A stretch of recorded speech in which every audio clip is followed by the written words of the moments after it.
Assalamualaikum warahmatullahi wabarakatuh. Dan salam sejahtera. Okey, untuk subjek JM 3043 Pembangunan Organisasi, ahli kumpulan kami sebulat suara memilih tajuk Budaya Kerja Silo atau Budaya Kerja Tempat Sendiri. Okey, saya Nur Azlinda binti Ishak, matrix nombor 266166 akan memulakanlah sesi presentation ni. Okey, pengenalan kepada budaya silo. Okey, budaya budaya silo sebenarnya dikenali sebagai budaya kerja dalam komuniti sendiri. Boleh juga didefinisikan sebagai budaya atau cara kerja yang wujud di kalangan kaki tangan disebabkan oleh beberapa faktor yang mempengaruhi mereka. Okey, so budaya silo ni sebenarnya memberi efek negatif lah kepada jabatan kerana dia mengurangkan kecekapan jabatan dan yang paling teruk menyumbang kepada kerosakan budaya korporat dalam jabatan terlibat lah. Okey, so kaki tangan yang mengamalkan budaya silo ni kebiasaannya memang enggan menerima pendapat orang lain atau cadangan kerana mereka beranggapan bahawa mereka adalah yang terbaik. So kerjasama antara kaki tangan yang mengamalkan budaya silo ni memang tidak mengamalkan budaya budaya ni lah ada terhad, melainkan kerjasama yang diberikan akan memberi manfaat kepada organisasi terlibat. Okey, untuk topik budaya silo ni, kami memilih Universiti Sultan Azlan Shah iaitu USAS sebagai organisasi yang terlibat lah. So sedikit berkenaan dengan pengenalan USAS. Okey, USAS terletak di Kuala Kangsar Perak. Okey, dahulunya dia dikenali sebagai KISDA pada tahun 1989. Kemudian pada tahun 2013 dia naik taraf kepada KUISAS dan sekarang ni dikenali sebagai USAS lah.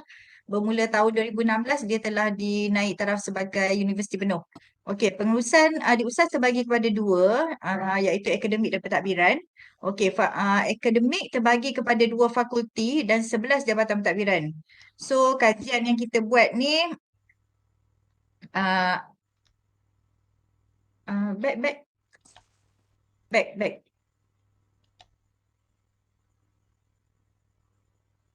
Okey.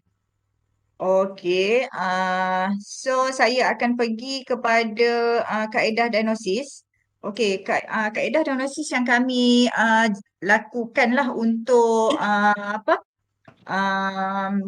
untuk track budaya silo yang berada dalam organisasi USAS adalah kaedah diagnosis pemerhatian dan kaedah diagnosis semu bual. So, kaedah diagnosis pemerhatian tu dibuat sendirilah oleh salah seorang daripada ahli kumpulan kami iaitu Encik Johari. So, kaedah diagnosis temu bual tu merupakan kaedah kualitatif yang kami gunakan untuk mendapatkan maklumat atau info yang jelas dan mendalam berkenaan dengan budaya silo yang berlaku di USAS. So, responden kami temu bual, beberapa orang responden lah telah kami temu bual yang terdiri daripada staf-staf USAS, iaitu di kalangan pengurus, ketua jabatan dan pembantu tadbir. Okey, hasil daripada dapatan ataupun kaedah diagnosis yang telah kami lakukan, punca budaya silo ni disebabkan oleh perselisihan pendapat antara ketua jabatan. So punca yang menyebabkan tu adalah perbezaan pendapat atau strategi yang dirancang. Okey, yang kedua adalah perkongsian maklumat yang lemah, iaitu sikap suka mendiamkan diri di kalangan atasan yang ada kalanya tidak enggan share maklumat kepada staf bawahan. Okey, yang ketiga keutamaan yang tidak jelas iaitu tumpuan yang tidak mencukupi terhadap visi dan misi jabatan. Okey, yang keempat halangan komunikasi, kekurangan saluran komunikasi yang berfungsi dan fleksibel. Okey, yang kelima kekurangan peluang maklum balas. Kekurangan kepercayaan dan keterbukaan untuk berkongsi dan mendapatkan maklum balas daripada jabatan lain. So dekat sini menimbulkan kesukaran daripada jabatan lain untuk berkongsi maklumat kepada jabatan yang lain lah di dalam USAS. Okey, yang keenam kepakaran dan pengetahuan yang sempit. Okey, mereka ni hanya berada di dalam kelompok mereka sahaja. Dan secara tidak langsung idea dan kepakaran yang ada tidak berkembang keluar lah. So hanya dalam kelompok di jabatan mereka saja. So untuk slide seterusnya saya serahkan kepada rakan saya yang lain lah. Sekian, terima kasih. Terima kasih Puan Linda. Berikut ialah perincian diagnosis yang telah kami lakukan. Untuk perincian diagnosis, kita boleh lihat ada 3 tahap, iaitu pertama di peringkat organisasi, juga peringkat kumpulan dan peringkat individu.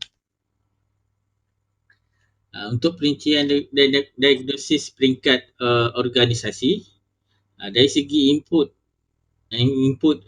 diagnosis, ia melibatkan persekitaran umum dengan faktor-faktor PES, iaitu politik, ekonomi, teknologi dan sosial, dan mampu memberikan kesan kepada keberkesanan dan juga operasi organisasi. Persekitaran kerja ini melibatkan 5 jenis desakan, iaitu saingan dalam kalangan pesaing, kuasa pelanggan, ancaman pengganti, ancaman pendatang baru dan juga kuasa pembekal. Bagi komponen reka bentuk untuk peringkat organisasi ini pula, ianya merujuk pada cara organisasi itu mengalihkan sumber yang ada untuk menghadapi cabaran dan halangan persekitaran, iaitu persekitaran yang telah kita bincang tadi, iaitu PES. Kemudian komponen teknologi adalah dengan cara melihat organisasi melaksanakan tugasnya atau cara untuk tukarkan sesuatu input kepada output. Ia juga boleh dikategorikan sebagai aliran kerja. Komponen sistem sumber manusia pula merujuk kepada cara organisasi merekrut staf yang berkelayakan, latihan kursus dan pembangunan yang diberikan kepada staf serta berkaitan dengan kebajikan staf organisasi. Kemudian kita lihat pula output untuk diagnosis peringkat organisasi ini.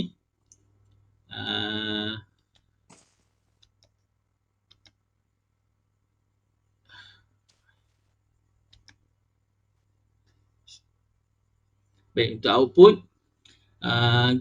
setelah kita lakukan semua, kita telah lihat input, kemudian kita reka bentuk komponen, kemudian kita lihat pula keberhasilan hasil, iaitu output kita. Ia merujuk pada prestasi organisasi, produktiviti dalaman dan sejauh mana organisasi dapat memenuhi kepuasan untuk pihak kepentingan macam pelanggan, pekerja, pelabur, ahli lembaga. Contoh kepuasan ni kita boleh ukur berdasarkan contohnya data pasaran. Kalau untuk kepuasan pekerja pula, kita ukur dengan mengadakan soal selidik ataupun tinjauan pendapat. Dan kuasa pelabur pula kita ukur melalui harga saham atau pandangan penganalisis. Seterusnya saya serahkan kepada kawan saya untuk meneruskan presentation. Silakan. Okay. Terima kasih Cik Johari. Okay, saya Haida, matric number 288356.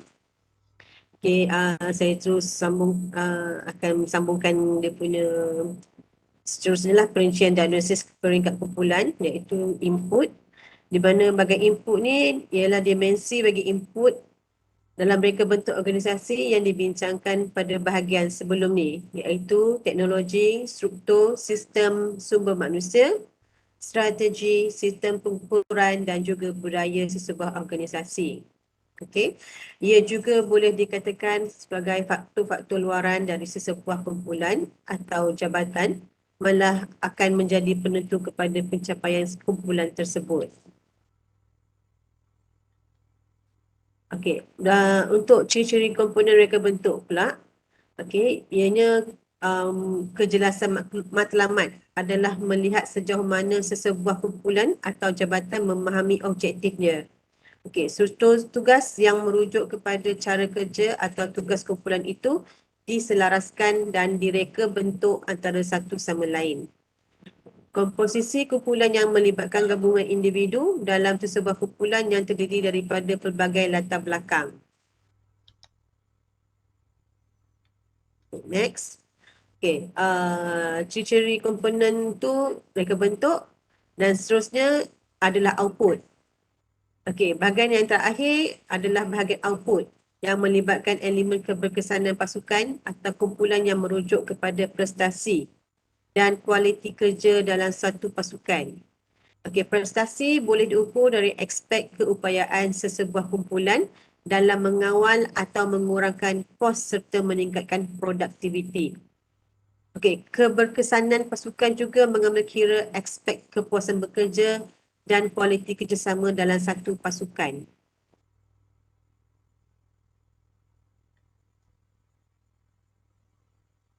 Okey.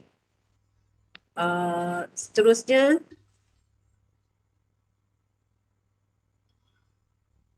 pada input untuk peringkat individu, pada bahagian input terdapat 3 input yang utama, iaitu reka bentuk organisasi, reka bentuk kumpulan dan ciri-ciri personal.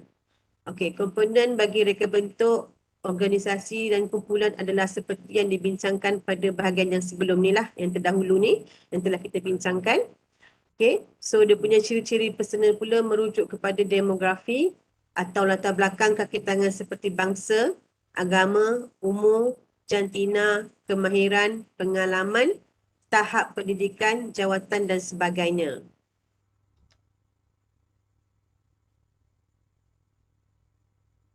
Okey, komponen reka bentuk untuk individu pula ianya terdiri kepada kepelbagaian kemahiran, merujuk kepada seseorang individu yang mempunyai pelbagai kemahiran yang mampu melaksanakan pelbagai tugasan kerja.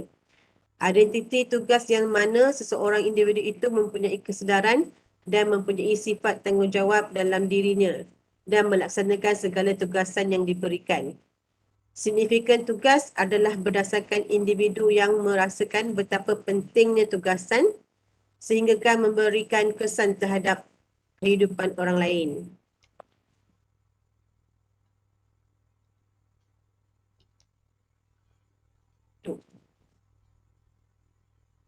Okey. So next saya serahkan kepada kawan saya, Cik Ismail, untuk sambung seterusnya. Okey, Assalamualaikum warahmatullahi wabarakatuh.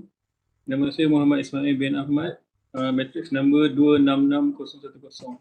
Saya akan cover bahagian output, iaitu terdiri daripada keberkesanan individu yang mengukur sejauh mana kepuasan kerja dan prestasi kerja seseorang individu terhadap kerjaya mereka.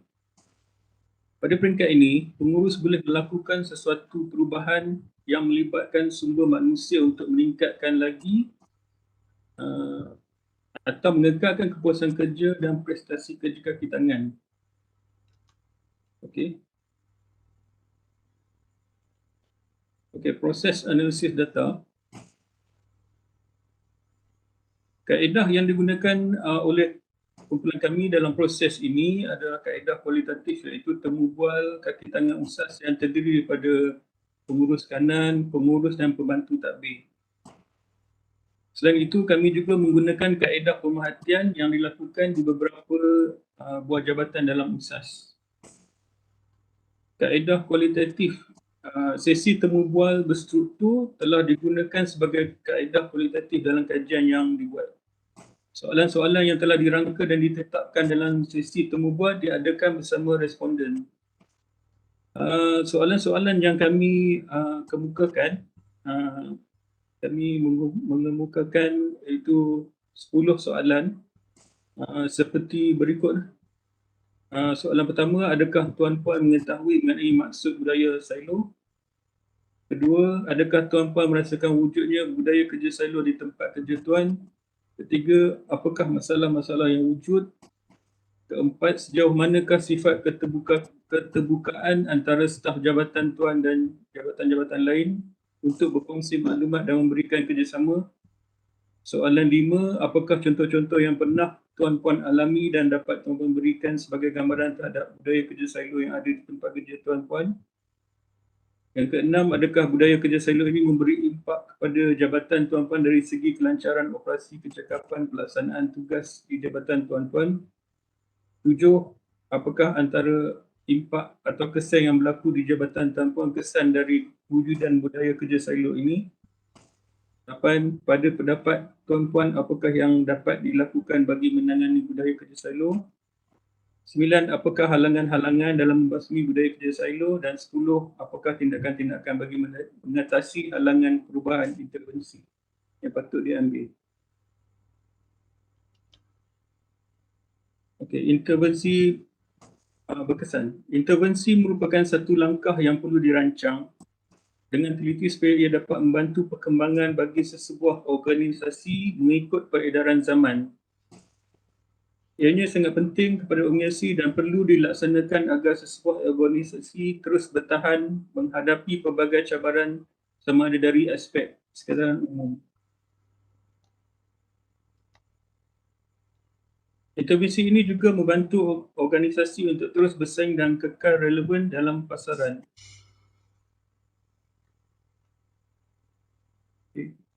Kesediaan untuk berubah. Intervensi perubahan boleh dilaksanakan apabila seluruh organisasi bersedia untuk melakukan perubahan. Sekiranya tahap kesediaan untuk berubah adalah rendah, maka ia perlu fokus terlebih dahulu bagaimana untuk meningkatkan tahap kesediaan tersebut.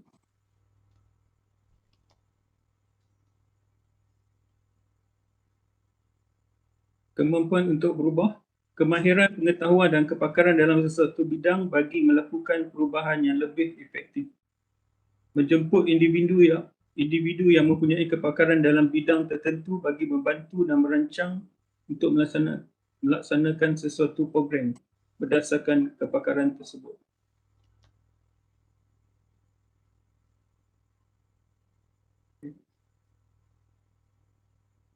Konteks budaya pula, intervensi budaya dalam sesebuah organisasi diambil kira dari aspek budaya setempat supaya dapat meningkatkan tahap penerimaan dalam kalangan kaki tangan organisasi serta mampu memberikan kesan yang lebih efektif terhadap perubahan yang dilakukan. Dalam organisasi USAS, budaya kerja silo dan pentingkan diri sendiri perlu diubah. Semua kaki tangan perlu bekerjasama untuk mencapai matlamat yang telah ditetapkan oleh pengurusan USAS.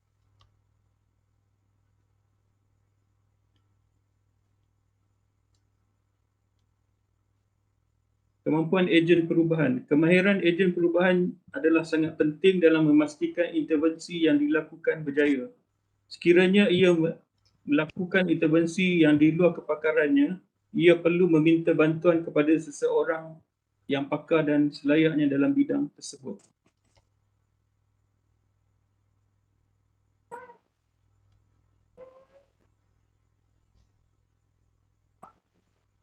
Lagi ke?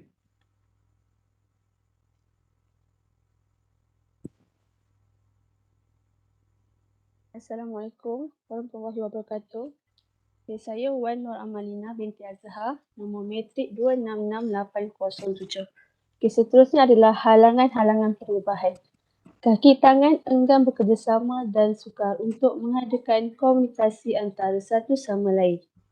Kaki tangan terlibat terpaksa mengejar deadline atau tarikh akhir dalam menyiapkan sesuatu kerja yang diberikan oleh pihak atasan. Oleh itu, kerja terpaksa dilakukan sendiri disebabkan kepakaran tersebut hanya dimiliki olehnya dan tidak sedia untuk berkongsi dengan individu lain kerana akan melambatkan proses kerja. Seterusnya, kaki tangan terlibat mempunyai sikap tidak mahu mengambil tahu tentang kerja kaki tangan lain.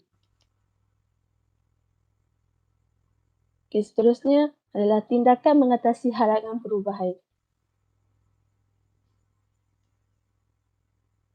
Dalam tindakan mengatasi halangan perubahan, mengadakan komunikasi secara terbuka kerana kerjasama tidak dapat dijalinkan tanpa komunikasi dan melalui komunikasi terbuka tersebut dapat menyebarkan pengetahuan kepada semua kaki tangan yang lain.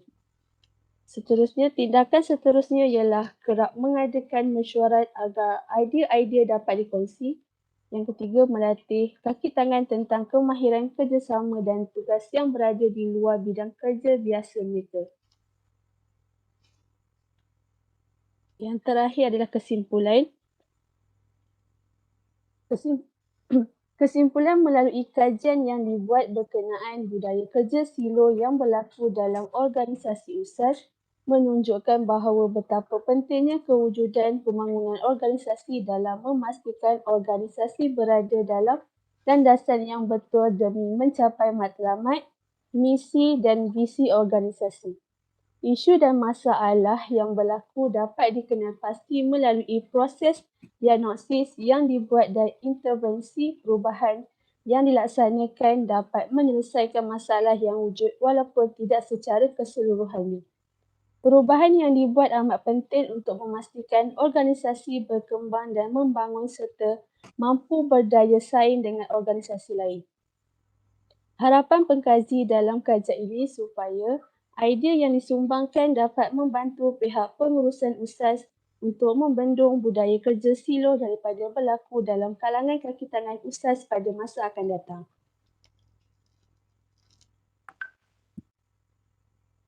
Sekian, terima kasih. Itu sahaja.